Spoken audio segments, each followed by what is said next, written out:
नमस्कार मित्रांनो, दिवसेंदिवस कलासृष्टी खचत चालली आहे, कारण निखळते तारे हरपले जात आहेत. अशातच एका लोकप्रिय अभिनेत्याचे निधन झाले आहे. तर चला जाणून घेऊया कोणता आहे तो अभिनेता व काय आहे संपूर्ण माहिती. तत्पूर्वी फिल्मी बायोग्राफी या यूट्यूब चॅनलवर नवीन असाल तर लाईक करा, सबस्क्राईब करा, शेअर करा. मराठी चित्रपट सृष्टीतील ज्येष्ठ दिग्दर्शक नागेश दरक यांचे 24 जुलै रोजी निधन झाले आहे. त्यांच्या राहत्या घरी हृदयविकाराचा तीव्र झटका आल्याने त्यांचे जागीच निधन झाले. निधनाच्या वेळी त्यांचे वय 80 वर्ष होते. नागेश दरक हे मूळचे लातूर येथील रहिवासी होते.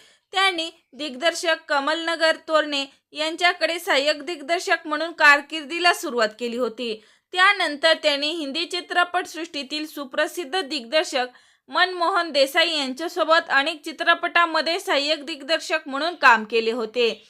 त्यांनी दिग्दर्शन केलेल्या हळद रुसली कुंकू हसलं या मराठी चित्रपटाला विशेष लोकप्रियता मिळाली होती. यांच्या दिग्दर्शन शैलीमुळे त्यांना मराठी चित्रपटसृष्टीत वेगळीच ओळख मिळाली होती. अशा या लोकप्रिय अभिनेत्याचे राहत्या घरी निधन झाले आहे. यांच्या जाण्याने संपूर्ण कलासृष्टीत शोककळा पसरली आहे. तर मित्रांनो, आपल्या चॅनलकडून नागेश दरक यांना भावपूर्ण श्रद्धांजली. तोपर्यंत धन्यवाद.